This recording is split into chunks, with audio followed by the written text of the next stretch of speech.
وہ جتنا اچھا رہ جائے، حتیٰ کہ اللہ کے نبی صلی اللہ علیہ وسلم نے کہا تم زندگی بھر اس کے ساتھ اس نے سلوک کرو، اور اگر تمہاری کوئی ایک بات اسے ناپسند آ جائے، اس کے عورت کے اندر ایسی ناشکری کی صفت ہے، وہ اپنی زبان سے شعلے نکالتے ہوئے کہے گی مجھے تمہارے ساتھ زندگی میں کچھ سکون ملا ہی نہیں۔ کریج کیا بھائی، تم کریج لائج کیا؟ یہ کرائے کے گھر میں رکھے، واشنگ مشین ہمارے ابا دیے سو، گرائنڈر ہمارے ابا دیے سو، فریج تو ہمارے ابا دیے سو۔ یہ محبت جو شوہر کی ملی یہ ابا دیے، یا اللہ کی طرف سے رحمت جو اللہ کہتا ہے ازواجی زندگی کے بارے میں مودہ و رحمہ۔ قابل احترام بزرگوں، خواتین اور عزیز نوجوان ساتھیوں، اللہ عز و جل جو رب العالمین ہے، کائنات کی ہر شے کا وجود اسی کے حکم سے ہے، اور کائنات کی ہر شے کے وجود کا خاتمہ بھی اسی کے حکم سے، اور جو ذات باقی رہنے والی ہے، اللہ عز و جل نے قرآن مجید میں ارشاد فرمایا لا الہ الا ہو کل شیء ہالک الا وجہہ، وہی ذات ہے جس کی صفت اور ذات میں کوئی دوسرا مقابلے میں آ نہیں سکتا، وہی ذات ہے کہ جس کی عبادت کے مقابلے میں کوئی آ نہیں سکتا، لا الہ الا ہو، وہی اکیلا ہے، تنہا ہے، ہر چیز پر غالب، ہر چیز پر قادر، کل شیء ہالک الا وجہہ، ہر شے کائنات کی ہلاک ہونے والی ہے، الا وجہہ، سوائے تمہارے رب کی ذات کے۔ حدیث دوستو، وہ ذات انت الاول فلیس قبلک شیء وانت الآخر فلیس بعدک شیء، جو ہمیشہ سے ہمیشہ رہنے والی ہے، وہ الحی ہے جو ہمیشہ سے اور ہمیشہ زندہ رہنے والی ہے، وہ القیوم ہے جو ہمیشہ سے قائم ہے اور کائنات کو قائم رکھنے والی ذات ہے، وہ ذات جس کے مقابلے میں کوئی نہ صفت کا مقابلہ کر سکتا ہے نہ اس کی ذات کا مقابلہ کر سکتا ہے، جو چہیتا سورہ، جو محبت والا سورہ، جو انسانوں کے لیے، صحابہ کے لیے تھا، جہاں اعلان انسان کرتا ہے قل هو اللہ احد، کہہ دو کہ اللہ اکیلا تنہا ہے، ذات میں اس کے مقابلے کے لیے کوئی نہیں، اس کی صفات میں مقابلے کے لیے کوئی نہیں، کوئی شے اس کے مقابلے نہیں آ سکتی، وہی تنہا ہے، وہی قادر ہے، وہی غالب ہے جو کشمیریوں کی مدد کرے گا، وہی تنہا ہے، وہی غالب ہے جو ہندوستانیوں کی مدد کرے گا، وہی تنہا ہے، وہی غالب ہے جو ہر مسلمان پہ دنیا کے کسی کونے میں ہونے والے ظلم کو دیکھتا ہے، ان کی آہ کو سنتا ہے، ان کی تکلیف کو جانتا ہے، ان کے خون کو بہتے دیکھتا ہے، ان کے آنسوؤں کو دیکھتا ہے، ان کے والدین کو دیکھتا ہے، وہی ذات قادر ہے، لائق ہے، اسی سے مانا جائے، اسی پر توکل کیا جائے۔ تیری ذات کے آگے یا ربی ہم گڑگڑاتے ہیں آج کے خطبے کے آغاز سے، جتنے مسلمانوں کی معاملین کی گئی ان سب کو جنت میں عظیم مقام عطا کرنا یا ربی، جتنے مسلمان بھائی دنیا کے کسی حصے میں پریشان ہیں یا ربی ان پر رحم نازل فرمانا، ان پر خاص رحمت نازل فرما دے، اور یا ربی یہ دعا یہ التجا ہے اس ممبر سے جن ظالموں کے حق میں تیری لعنت ہے یا ربی، جو اماں عائشہ کے اوپر تہمت باندھتے ہیں اور گندا فلم بنانے کی کوشش کریں، یا ربی ان کے حق میں تیری لعنت ہے، تیری لعنت ہو یا ربی ایسے ظالموں پر۔ عزیز دوستو، وہی ذات قادر ہے، لائق ہے کہ اسی سے دعا مانگی جائے، اسی پہ توکل کیا جائے، وہی ذات ہے جس کے بارے میں ابن مسعود رضی اللہ عنہ نے ارشاد فرمایا کہ اللہ عز و جل نے ساری انسانیت کے دلوں کو جانچا تو ساری انسانیت کے دلوں میں سب سے مضبوط دل ایمان کے کمال کے لیے محمد رسول اللہ صلی اللہ علیہ وسلم کا پا لیا۔ تب آپ صلی اللہ علیہ وسلم کو اللہ عز و جل نے آخری نبی بنا کر دنیا میں روانہ کر دیا اور آپ پر قرآن مجید کا نزول ہوا۔ پھر ابن مسعود کہتے ہیں جب اللہ کے نبی صلی اللہ علیہ وسلم کے دل کو جانچ کر چن لیا گیا تو اللہ عز و جل نے پھر سے انسانیت کے دلوں کو جانچا تو ساری انسانیت کے دلوں میں اللہ نے صحابہ کرام کے دلوں کو چن لیا، اس لیے کہ وہ اللہ کے نبی صلی اللہ علیہ وسلم کے مددگار اور حامی بن جائے۔ عزیز دوستو، عیسیٰ علیہ السلام کے لیے حواریوں کا سلیکشن، موسیٰ علیہ السلام کے لیے ان کے صحابہ کا سلیکشن، اور ہمارے نبی محمد صلی اللہ علیہ وسلم کے لیے جس عظیم جماعت کا سلیکشن اللہ نے کیا وہ 1,00,000 سے زائد پروانوں کی جماعت صحابہ کرام جسے کہا جاتا ہے کہ اللہ عز و جل نے جن کے کوئی چھوٹنے والا اس میں سے نہیں. فرما دیا رضی اللہ عنہم ورضوان، راضی ہیں اللہ ان کے عمل سے، ان کے تقوی سے، ان کے جہاد سے، ان کے صبر سے، ان کی عبادت سے، ان کے تقوی سے، ہر چیز سے اللہ راضی ہے. اور یہ راضی ہو گئے اللہ کے منہج سے، اللہ کے دین سے، اللہ کی اتباع سے، اللہ کے نبی صلی اللہ علیہ وسلم کی سنت کی اتباع سے. اور اللہ عز و جل نے وہ عظیم نعمت دنیا کے لوگوں کو اگر عطا کی تو قرآن مجید عظیم نعمت بے شک ہے.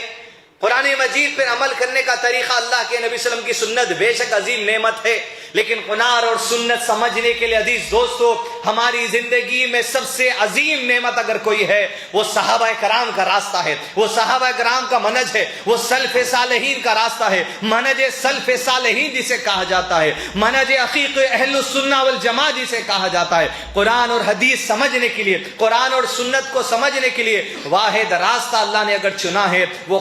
صحابہ کرام کا راستہ ہے. جہاں اللہ نے اعلان کیا رضی اللہ عنہم ورضوان، وہیں اللہ نے ان لوگوں کے لیے بھی رضا کا اعلان کر دیا والذین اتبعہم بإحسان. اب جو قیامت تک آنے والے لوگوں میں نبی محمد صلی اللہ علیہ وسلم کے صحابہ کے طریقے پر چلیں گے، ان سے بھی اللہ رضا کا اعلان کرتا ہے رضی اللہ عنہم ورضوان. اللہ ایسوں سے بھی راضی ہو جائے گا جو صحابہ کے راستے کو چنیں گے، اور ایسے لوگ بھی اللہ سے راضی ہو جائیں گے جو صحابہ کے راستے کو چنیں گے. ہماری زندگی کی اصل صحابہ کرام کا راستہ ہے. خاندانی جھگڑے، مسلمان امت میں اختلاف، فرقوں میں بٹے ہوئے لوگ، چھوٹی موٹی باتوں کے لیے جھگڑا، ہاتھ باندھنے پہ جھگڑا، تراویح کے نام پر جھگڑا، مساجد میں اذان آگے پیچھے وقت پہ دینے پہ جھگڑا، دو میاں بیوی کے درمیان جھگڑا، سارے جھگڑوں کی اصل وجہ صحابہ کا منہج ہے. اس منہج کو زندگی کے ایک ایک شعبے میں لائیے آپ، ہر چیز آپ کی خوشگوار ہو جائے گی. آپ یاد رکھیے، میاں بیوی کے رشتوں کی خوشگواری صحابہ کے منہج کی ضروری ہے. مسلمانوں کے اندر اختلافات اگر حل ہونا ہے، ایک ہی چیز ہے، سب کے سب ایک منہج ایک نہج پر آ جائیں، آپ کے اختلاف دور ہو جائیں گے. عزیز دوستو، انہی صحابہ میں سے اللہ کے نبی صلی اللہ علیہ وسلم کے پاس جا کر کسی نے ایک دن ایسی بات پوچھ لی، اے اللہ کے نبی صلی اللہ علیہ وسلم، صحابہ تو چھوڑیں، یہ سارے انسانوں میں آپ کو اللہ کے نبی صلی اللہ علیہ وسلم سب سے عزیز ہستی کون ہے، سب سے محبوب ہستی کون ہے جس کو آپ سب سے زیادہ چاہتے ہیں؟ اللہ کے نبی صلی اللہ علیہ وسلم جو جواب دیا وہ شخصیت کی، ایمان کی بنا پر، اس کے تقوی کی بنا پر، اس کی عبادتوں کی بنا پر، اس کے اخلاص کی بنا پر، اس کی عاجزی کی بنا پر، اس کی عبادتوں کی بنا پر، اس کی دور اندیشی کی بنا پر، اس کے حافظے کی بنا پر، اس کی انٹیلیجنس کی بنا پر، اس کی اتباع کی بنا پر، اس کی اللہ سے محبت کی بنا پر، اس کی رسول سے محبت کی بنا پر، اس کی قرآن سے محبت کی بنا پر، اس کی باپ سے محبت کی بنا پر، اس کی حدیث سے محبت کی بنا پر، وہ شخصیت کے بارے میں اللہ کے نبی صلی اللہ علیہ وسلم نے کہا قال عائشہ، عائشہ ہے ساری انسانیت میں سب سے زیادہ محبوب مجھے رضی اللہ عنہ. 1,24,000 صحابہ، سب سے عزیز اللہ کے نبی صلی اللہ علیہ وسلم کو کوئی ہے تو عائشہ ہے. وہ خوبصورتی کی بنا پر نہیں، وہ صرف بیوی ہونے کی بنا پر نہیں، اس کی سینکڑوں وجوہات ہیں جس میں انشاءاللہ 3 بجے آج کے خطبے میں پیش کر کے ہماری زندگی کا جائزہ لیں گے. اس لیے کہ خوبصورتی ہی، عورت ہونا ہی وجہ اس لیے نہیں بنتی، اس لیے کہ جب عائشہ کا نام سنا تو وہی صحابی نے پھر پوچھا اور مردوں میں تو کیا ابو بکر صدیق کی خوبصورتی کی بنا پر پسند کیا گیا جیسے حضرت عائشہ کو کیا؟ نہیں، وہی تقوی کی بنا پر، اخلاص کی بنا پر، علم کی بنا پر، انٹیلیجنس کی بنا پر، تقوی کی بنا پر کہا عائشہ کے بعد کون پسند ہے آپ کو سب سے زیادہ؟ قال ابوہا، اس کا باپ ابو بکر مجھے سب سے زیادہ عزیز ہے. گویا پہلے نمبر پر عائشہ، دوسرے نمبر پر ابو بکر، مردوں میں پہلے جو سو ابو بکر، عورتوں میں سب سے پہلے عائشہ. تو یہاں مطلب صرف اور صرف آپ کی خوبصورتی مراد نہیں، وہ سینکڑوں چیزیں ہیں جو انشاءاللہ اگر آپ کو پتا چلنا ہے تو اس میں سے چند کل سیرت عائشہ انشاءاللہ مغل پورے میں مسجد جامع مسجد نوال میں کل میں لوں گا عشاء کی نماز کے بعد 8:30 بجے سے 10 بجے تک انشاءاللہ وہاں ہیں. سینکڑوں باتوں میں 3 باتیں جب اللہ کے نبی صلی اللہ علیہ وسلم جس کے اوپر ساری دنیا فدا ہے، جس کے اوپر صحابہ کرام یہ کہتے تھے میرے ماں باپ آپ پر قربان، اور اللہ کے نبی صلی اللہ علیہ وسلم کہتے ہیں میری چاہت سب سے زیادہ عائشہ سے، تو کیا ایسی خصوصیات ہے؟ 3 باتیں. نمبر 1 اما عائشہ رضی اللہ عنہ کی خاصیت، وہ آپ رضی اللہ عنہا کا ماحول ہے. آپ کا ماحول ہے جس ماحول میں اما عائشہ پلی بڑھی کہ ایسے سہانے، ایسے اسلامی ماحول میں آپ رہا کرتی تھی کہ جس ماحول میں رہتی اس ماحول کو اللہ کے دین کے قریب کر دینے والی. یہ ماحول ایسا ماں عائشہ کا جہاں پلی بڑی پہلی ہمارے لیے نصیحت، ایک پیغام اس سیرت عائشہ رضی اللہ عنہا سے سب سے پہلی بات یہ ہے، اسلام میں ماحول کا بہت بڑا رول ہے۔ ماں عائشہ صدیقہ رضی اللہ عنہا کا ماحول دیکھیں، باپ صحابی رسول، پہلے خلیفہ، بھائی صحابہ میں شمار، بہن اسماء بنت ابی بکر صحابیہ میں شمار، پھوپھیاں صحابیہ میں شمار، حتیٰ کہ آپ کے جو خادم ہیں، خدمت کرنے والے لوگ، وہ صحابیہ میں سے ہیں۔ بعض خادموں کو ایسا اعزاز ملا جو راوی حدیث کو رعایت کرتے، جس میں سے ایک خادمہ مرجانہ جس کا نام ہے، آپ تصور کر کے دیکھیں، امام مالک جو گزشتہ دور کے ایک بہت بڑے عالموں میں سے گزرے ہیں، امام مالک کے استاد ہیں مرجانہ جو ام عائشہ کی خادمہ میں سے۔ اللہ خادموں کا ماحول دیندار،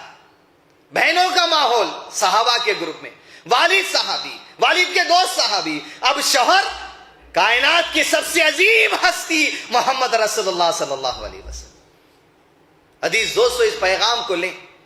ایسے ماحول میں جو شخصیت رہتی ہے، جس کا شوہر آخری نبی ہے، جس کا باپ پہلا خلیفہ ہے، جس کے بھائی صحابہ ہیں، جس کی بہنیں صحابیات ہیں، جس کی پھوپھیاں صحابیات ہیں، جس کے خادمہ صحابہ کے گروپ کے اندر آتے ہیں، عزیز دوستو تصور کر کے دیکھیں، کیوں نہ ہو اللہ کے نبی صلی اللہ علیہ وسلم کی محبوب ترین شخصیت ایسے لوگ بن جائیں۔ ہمارے لیے اس میں سب سے پہلا پیغام عائشہ صدیقہ رضی اللہ عنہا کی زندگی سے یہ، عزیز دوستو، ہمارے ماحول کو اسلامی ماحول بنانا ہماری ذمہ داری ہے۔ اگر گھروں میں خوشگوار ماحول اگر ہم دیکھنا چاہتے ہیں، میاں بیوی میں خوشحالی دیکھنا چاہتے ہیں، رشتہ داروں میں خوشحالی دیکھنا چاہتے ہیں، مساجد میں، مدارس میں، بستیوں میں، جہاں آفس میں آپ کام کرتے ہیں، خوشگوار ماحول اگر آپ دیکھنا چاہتے ہیں، آپ کے سارے ماحول کو اسلامی بنانا پڑے گا۔ آج نظریوں میں اختلاف ہونے کی وجہ سے، منہج میں اختلاف ہونے کی وجہ سے، دین کے انڈرسٹینڈنگ میں اختلاف ہونے کی وجہ سے، قرآن سمجھنے میں اختلاف ہونے کی وجہ سے، حدیث سمجھنے میں اختلاف ہونے کی وجہ سے آج امت میں انتشار ہے۔ میاں بیوی میں جھگڑا کیوں ہے؟ بیوی کا دین سمجھنے کا مزاج الگ ہے، شوہر کے دین سمجھنے کا مزاج الگ ہے۔ اگر دونوں کے دین سمجھنے کے مزاج ایسا ہی ہوتا جیسے ماحول میں اما عائشہ رہ کر ایک نظریے سے صحابہ کے اسلام کو سمجھتی تھی، یہ طلاق کے ریشیو مسلمانوں کا گر جاتا تھا، یہ جھگڑوں کا ریشیو مسلمانوں کا گر جاتا تھا، یہ اختلافات کا ریشیو مسلمانوں کا گر جاتا تھا۔ ضرورت اس بات کی عزیز دوستوں کہ آج ماحول کو گھروں میں اسلامی بنایا جائے، شوہر کا نظریہ بیوی کا نظریہ ایک ہو، ساس سسرے کا دینی نظریہ ایک ہے، میاں بیوی کے دینی نظریہ ایک ہے، جھگڑے چل رہے، بات نہیں بن رہی۔ آپ یہ سمجھ رہے ہیں کہ میں تو داڑھی چھوڑ چکا، میں تو مسجد میں آ چکا، میں تو تراویح پڑھتا ہوں، میں تو خطبے سے پہلے آ جاتا ہوں، اذان سے پہلے آ جاتا ہوں، لیکن آپ اپنے بیٹے کو نہیں لاتے، اپنی بیٹی کو نہیں لاتے، اپنی بہو کو نہیں لاتے، اپنی بیوی کو نہیں لاتے، تو نظریے میں فرق آئے گا۔ آپ جمعہ کا خطبہ سن کے جاتے ہیں، آپ کا ایک نظریہ بن جاتا ہے، آپ روتے ہوئے جاتے ہیں، آپ سمجھ کر جاتے ہیں کہ گھر کو بدل دوں گا، لیکن گھر کیسے بدلے گا؟ جو بات آپ سنے ہیں وہ بات وہ نہیں سنے ہیں، جو بات آپ سمجھے ہیں وہ بات وہ نہیں سمجھے ہیں۔ آپ اس بات کو جیسے خطیب سمجھا سکتا ہے، وہ جا کر آپ نہیں سمجھا سکتے۔ اس محفل کی برکتیں اور رحمتیں جو ہوتی ہیں، جن محفلوں کو فرشتے گھیر لیتے ہیں، یہاں بیٹھ کر بات سمجھنے سیکھنے کا ماحول الگ ہوتا ہے۔ ضرورت اس بات کی ہے کہ بیوی کو بھی لائیں، ماں کو بھی لائیں، دادا کو بھی لائیں، دادی کو بھی لائیں، اولاد کو بھی لائیں۔ سب کا نظریہ جب ایک ہو جائے گا دین سمجھنے کا، اختلافات ختم ہو جائیں گے، سب کے دل کی تنگیاں نکل جائیں گی، سب کا نظریہ وسیع ہو جائے گا، سب کا ویژن ایک ہو جائے گا۔ جب سب قرآن حدیث کے قریب جڑیں گے، کیوں نہ ہو کہ ماں عائشہ رضی اللہ عنہا کا گھر جیسا گھر ہو جائے، ویسے گھر کی رحمتیں اور برکتیں آپ کے گھروں میں آ جائے، حتیٰ کہ ایسی رحمتیں برکتیں کہ اللہ کے نبی صلی اللہ علیہ وسلم جس حجرے میں اما عائشہ کو رکھا، اسی حجرے میں مرتے دم تک 50 سال آپ نے زندگی گزاری ایک ہی نظریے سے کہ صحابہ اکرام کو دین اسلام کی تعلیم دیتے دیتے وہیں مر گئی۔ ضرورت ہے عزیز دوستو ایک نظریے کی، ماحول کی۔ بچے آپ کے کانوینٹ اسکول میں پڑھتے ہیں، پڑھائی آپ کے اختیار کی بات ہے، اسلامی اسکول میں پڑھتے ہیں، پڑھائی آپ کی اختیار کی بات ہے، لیکن گھر کا نہج، آپ کا عقیدہ، آپ کا منہج صحابہ کی ڈگر پر ہونا چاہیے۔ آج امت میں اتنے بڑے اختلافات، بہت بڑے گناہ کا ارتکاب آج یہ امت کر رہی ہے، اندازہ نہیں ہے مسلمانوں کو۔ قرآن مجید سورہ نساء سورہ نمبر 4 کے نمبر 115 میں اللہ نے فرمایا، جو عائشہ کے طریقے، عائشہ کے منہج کو چھوڑ دے رضی اللہ عنہ، اس کے والد ابو بکر، اس کے جو سو دوست ابو عمر، ان کے تیسرے خلیفہ علی، اس کے بعد عثمان اور علی، ان کے طریقے، ان کے منہج 1,24,000 صحابہ کے نہج کو جو چھوڑ دے، جس کا حکم اللہ نے قرآن میں دیا ہے والذین اتبعوہم بإحسان، باپ اپنے طریقے پر ہے، بیوی اپنے طریقے پر، رشتہ دار اپنے طریقے پر ہے، جو یہ سمجھ رہا کہ ہمارا طریقہ صحیح ہے،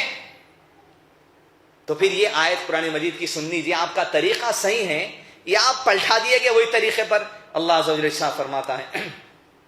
بسم اللہ الرحمن الرحیم وَمَن يُشَاقِقِ الرَّسُولَ مِن بَعْدِ مَا تَبَيَّنَ لَهُ الْهُدَى وَيَتَّبِعْ غَيْرَ سَبِيلِ الْمُؤْمِنِينَ نُوَلِّهِ مَا تَوَلَّى وَنُصْلِهِ جَهَنَّمَ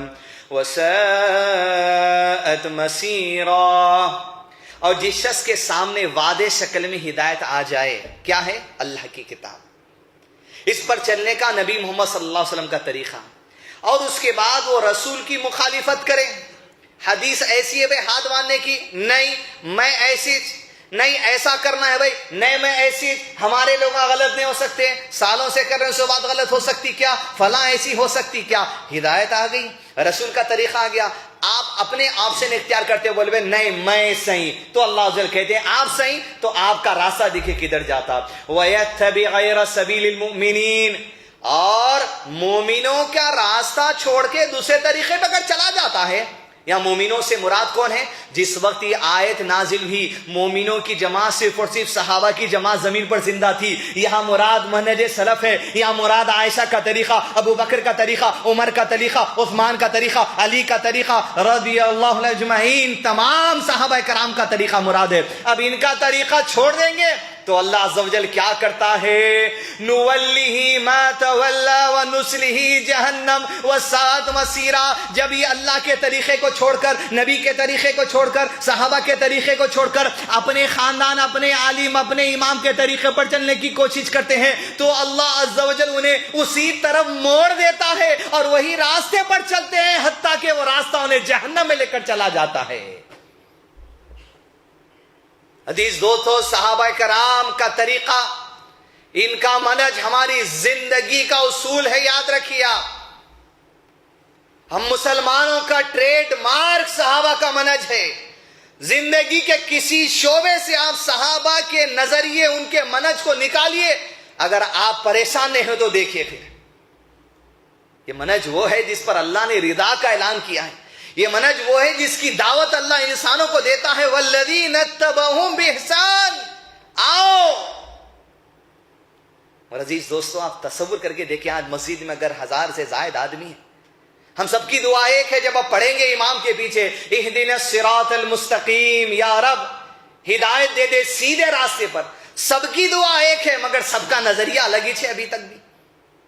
کیوں یہ دعا کا اثر نہیں ہو رہا؟ جہاں اہدنا میں اور آپ کہتے ہیں تو اہدنا میں، علامہ شیخ عثیمین رحمہ اللہ نے تفسیر میں لکھا 2 قسم کی ہدایت ہے، ایک ہے ہدایت توفیقی، دوسری ہے ہدایت دلیلی۔ ہدایت دلیلی اس بات کی ہے کہ اللہ نے ہدایت دلیل کی شکل میں تو قرآن دے دی، اللہ نے ہدایت تو دلیل کی شکل میں حدیث دے دی، اللہ نے ہدایت تو دلیل کی شکل میں صحابہ کا نہج دے دیا، لیکن ہدایت توفیقی بڑی چیز ہے۔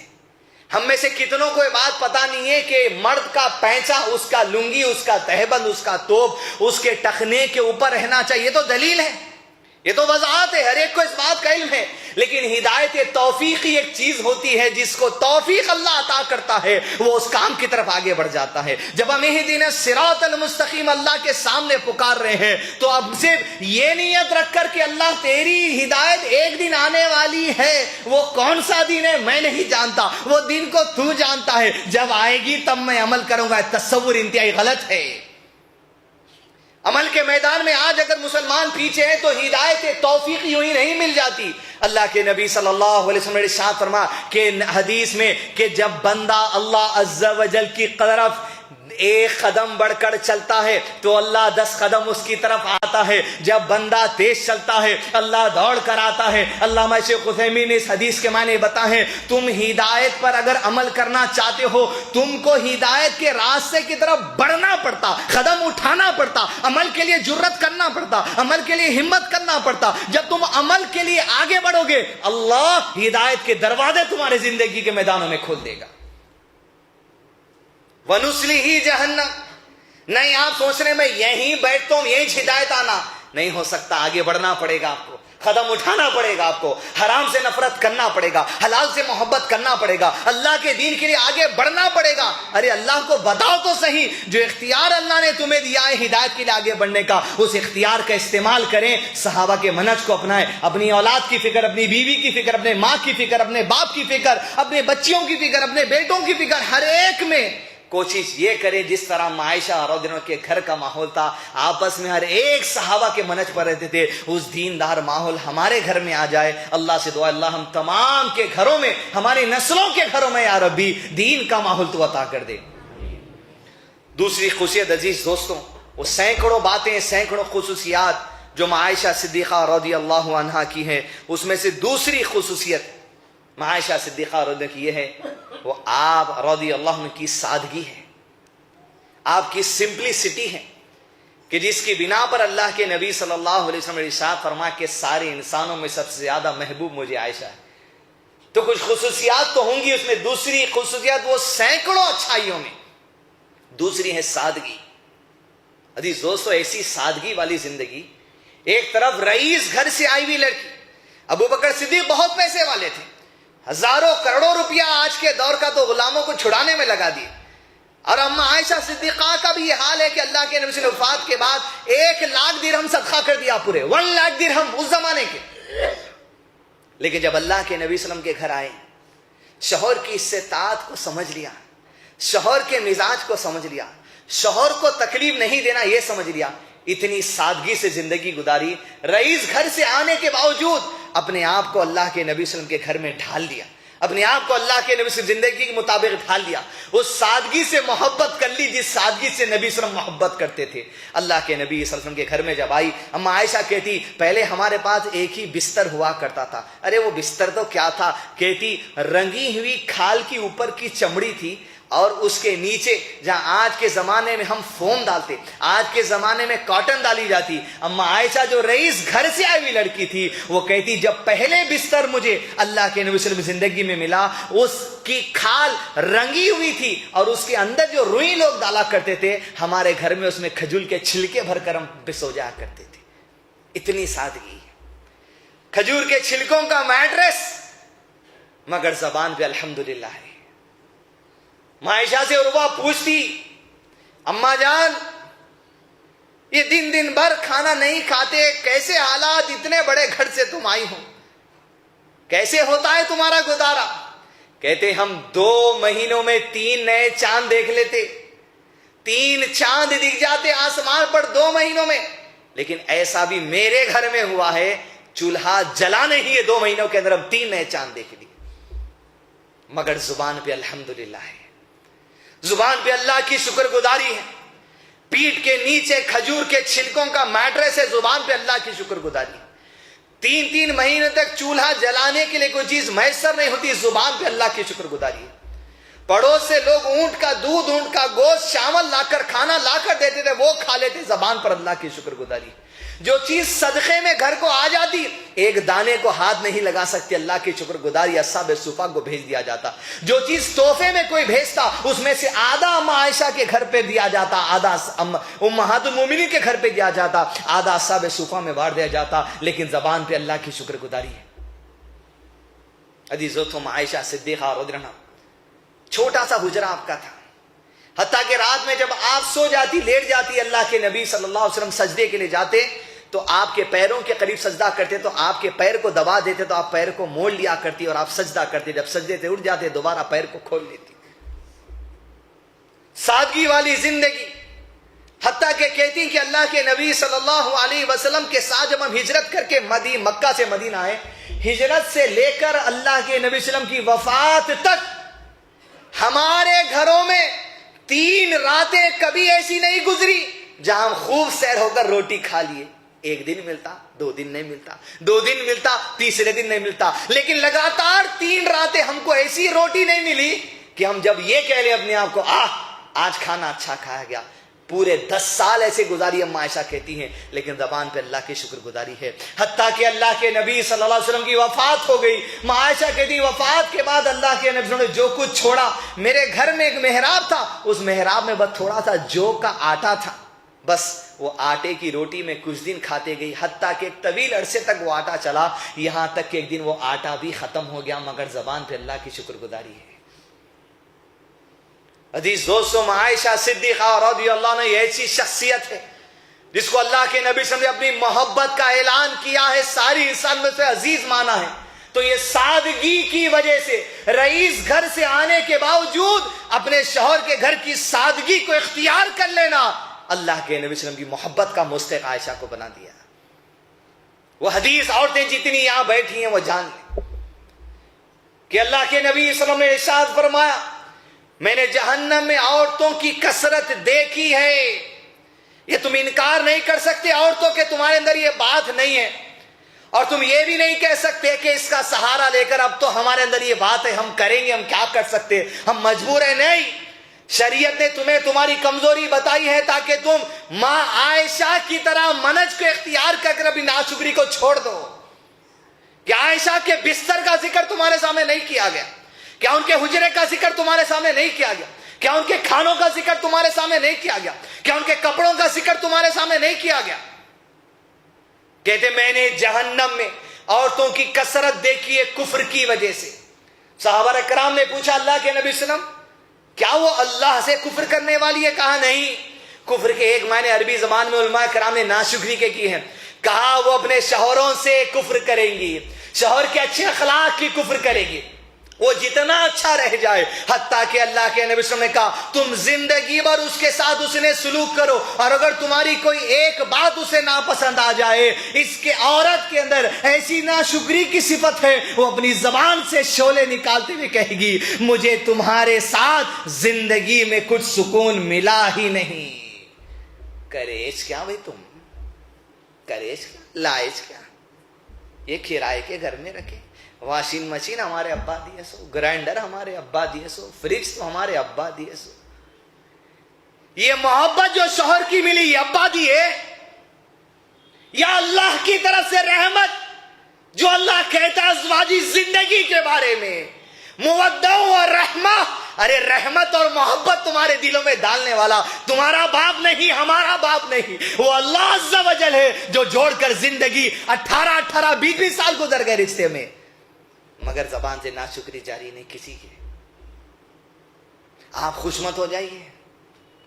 اچھا وہ آج لے کے آ گیا سن لیے، کیا مرداں کم ہے ناشکری میں؟ کیا آپ کم ہیں مایوسی میں؟ کیا آپ کم ہیں اللہ سے کفر کرنے میں؟ مزاج جو عورتوں کے ناشکری کا ہے وہ شوہر سے بد اخلاقی پہ ہے، شوہر سے کفر میں ہے۔ جتنا خوش رکھو، جتنا بھی چاہیے دیتے رہو، آپ کو چیز ناپسند آئے ناراض ہو جائیں گی، مگر مرد کیا اللہ سے ناراض نہیں ہو رہا؟ کیا مردوں کی زبان سے بات نہیں نکلی اللہ کیا مہی ملا تیرے لیے آزمائش کو؟ یہ کون سا دن آ گیا؟ یہ دین بولتے چلے تو نہیں ہوتا، بینکوں سے قرضے لینے نہ بولے تو نہیں ہوتا، کیا مٹھی کھائیں گے؟ کیا مردوں کے پاس ایسی آواز نہیں آ رہی؟ کیا اللہ کے خلاف کفریہ کلمات، ناشکریہ کلمات کا مرد نہیں نکالتے؟ یہ مردوں میں بھی ناشکری ہے، عورتوں میں بھی ناشکری ہے۔ پھر کیا کریں گے؟ منہج عائشہ صدیقہ رضی اللہ عنہ،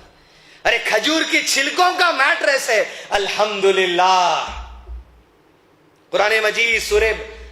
طٰہٰ سورہ نمبر 20 کی آیت نمبر 131 میں اللہ نے ارشاد فرمایا، کیا اصول ہیں؟ بسم اللہ الرحمن الرحیم۔ عورتیں تو خاص طور پہ سنیں اماں، یہ نہیں ہے کہ ہم میں نہیں ہے بات، بالکل ہم میں بھی ہے، لیکن آپ تھوڑا آگے ہیں تو ہم اور آپ دونوں مل کے جو سو اس کا جائزہ لیں۔ اللہ عز و جل نے ارشاد فرمایا وَلَا تَمُدَّنَّ عَيْنَاكَ إِلَى مَا مَتَّعْنَا بِهِ أَزْوَاجًا مِّنْهُمْ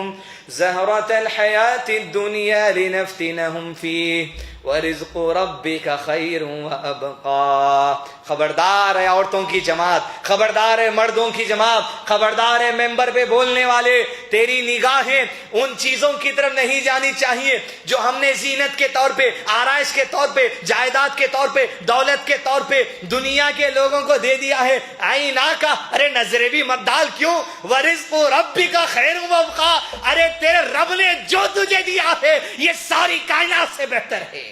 خیر و ابقا، ارے اسی میں خیر ہے، اسی میں برکت ہے۔ لوگوں کو دیکھ کر، خواہشات بڑھا کر، اپنے اندر حرام سے پیسہ کما کر، اپنی زندگی بنانے، اپنی جائیداد بنانے، اپنے دیوان خانے سجانے، اپنی گاڑیاں سجانے، اپنے کپڑے سجانے، اپنے شادی خانے سجانے، اپنے کھانوں کو سجانے مت جا۔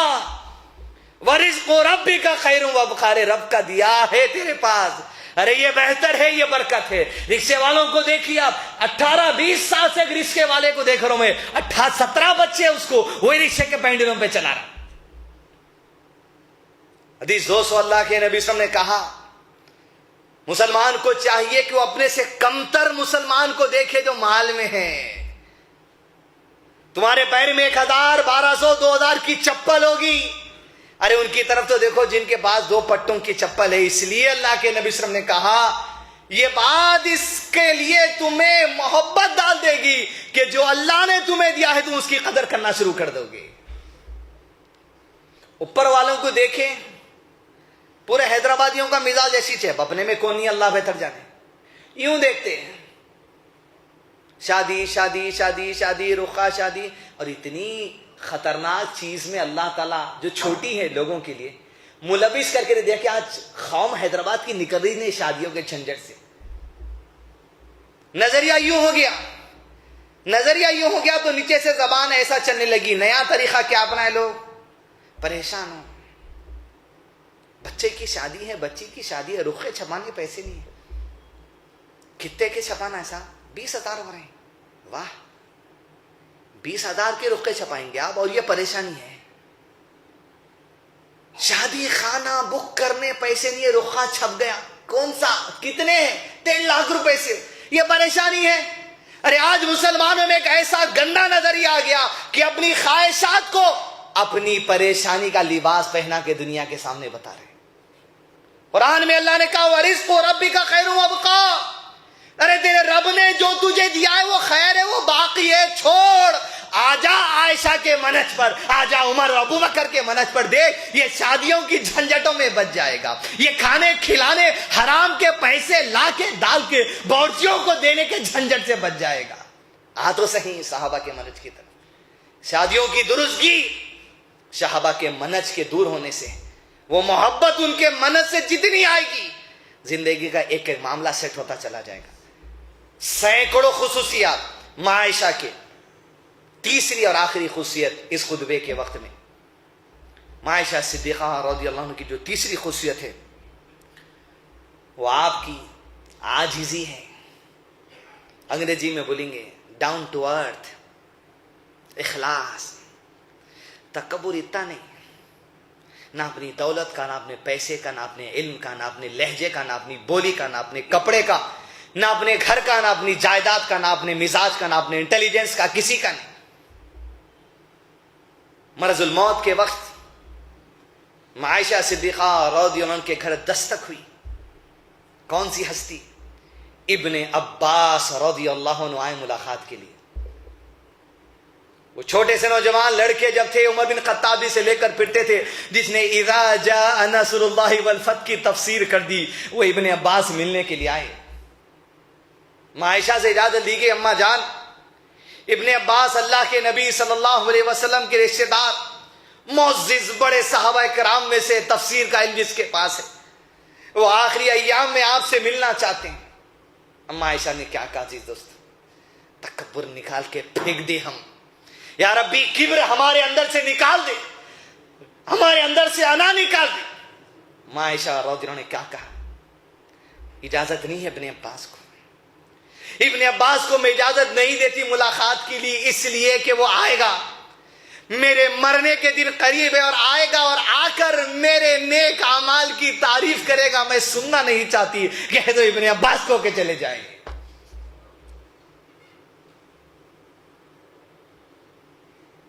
آپ کی عبادتوں کی تعریف ہم سننا چاہیں گے،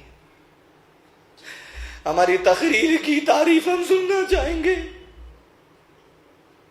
آپ کے پکوانوں کی تعریف آپ سننا چاہیں گے، آپ کے انداز گفتگو کی تعریف آپ سننا چاہیں گے، آپ کے علم کی تعریف آپ سننا چاہیں گے، آپ کے انٹیلیجنس کی تعریف آپ سننا چاہیں گے، آپ جسے صدقہ دیتے ہیں اس کی تعریف آپ سننا چاہیں گے۔ اللہ عز و جل قرآن مجید میں ارشاد فرمایا سورہ بقرہ سورہ نمبر 2 آیت نمبر 264 میں، ام المؤمنین عائشہ صدیقہ رضی اللہ عنہ، کیا شان ہے اس شخصیت کی۔ اللہ نے ارشاد فرمایا یا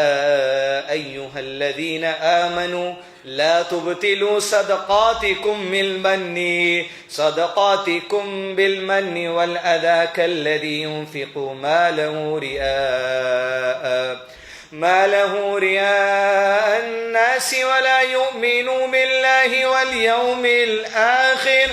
فمثله كمثل صفوان عليه تراب فأصابه وابل فتركه صلدا لا يقدرون على شيء مما كسبوا والله لا يهدي القوم الكافرين۔ اے لوگو جو ایمان لائے ہو، مرد اور عورتوں، اپنے صدقات کو احسان جتا کر اور دکھ دے کر اس شخص کی طرح برباد مت کر لو اپنے اعمال کو۔ کون سا شخص؟ جو لوگوں کو دکھانے کے لیے خرچ کرتا ہے اور وہ اللہ اور آخرت کے دن پر ایمان نہیں رکھتا، کیا ملنے والا ہے، یہاں واہ واہ ہو گئی تو بس، اور آخرت کے دن پر ایمان نہیں رکھتا۔ ارے سنو، ارے اس کی مثال تو ایسی ہے، ایک چکنا پتھر ہے، اس چکنے پتھر پہ مٹھی ڈال کے رکھ دی گئی تھوڑی، اور اچانک زبردست زور کی بارش اور آندھی آ گئی اور چکنے پتھر سے مٹی بہہ کر چلی گئی، پتھر پہ کوئی ذرہ باقی نہ رہا۔ ریاکاری کرنے والے، دکھاوا کرنے والے، شو آف کرنے والے، تکبر کرنے والوں کے اعمال ایسے ہی ضائع ہو جاتے ہیں جیسے بارش اور آندھی چکنے پتھر سے مٹی کو صاف کرتی ہے، ویسے کبر تمہارے اعمال کو بہا کر چلا جاتا ہے۔ عائشہ صدیقہ رضی اللہ عنہ،